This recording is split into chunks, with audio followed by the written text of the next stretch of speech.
Hello everyone. Welcome to betters world. ఈ tank మనం చూసినట్టయితే గనక 3 మంత్స్ ఓల్డ్. ఇంతవరకు డీప్ క్లీనింగ్ చేయలేదు. నేను క్లీనింగ్ నార్మల్‌గా చేశాను. సో, ఎప్పుడైతే మనం బ్రీడింగ్ స్టార్ట్ చేస్తామో అప్పటినుంచి నేను డీప్ క్లీనింగ్ అనేది చేయను. నార్మల్ జస్ట్ పైపైన క్లీన్ చేయటం, పైన ఏదైతే వేస్టేజ్ ఉంటుందో వాటి వరకు ఫిల్టర్ వాటర్ తీసి కొత్త వాటర్ యాడ్ చేస్తాను. బట్ ఈసారి మాత్రం ఒకసారి డీప్ క్లీన్ చేద్దామని చెప్పి చూశాను.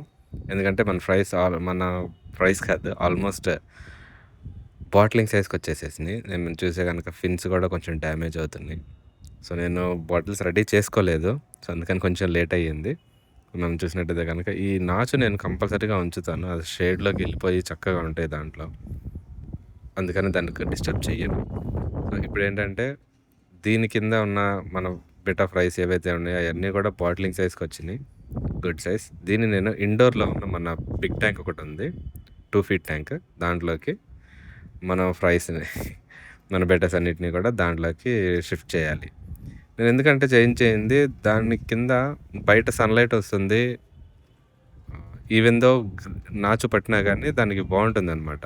నేను అండర్‌గ్రౌండ్‌లో చూశాను. పైన, కింద వాటర్ కొంచెం మనకి చూడటానికి డిస్టర్బెన్స్‌గా ఉన్నా గానీ లోపల వాటర్ మాత్రం ఫుల్ క్లియర్‌గా ఉంటాయి. నేను అండర్ వాటర్ క్యామ్‌తో కూడా తీశాను.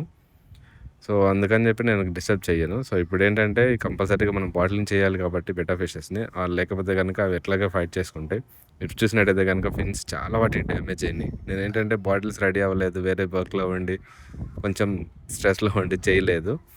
సో, ఇప్పుడేంటంటే కన్ఫర్మ్‌గా బాటిలింగ్ చేయాలి. యాజ్ ఎర్లీ యాజ్ పాసిబుల్ నేను బాటిలింగ్ చేసి మీ అందరికీ అప్డేట్ చేస్తాను. నెక్స్ట్ వీడియోలో బాటిలింగ్ డీటెయిల్స్ చూపిస్తానండి. Thanks for watching.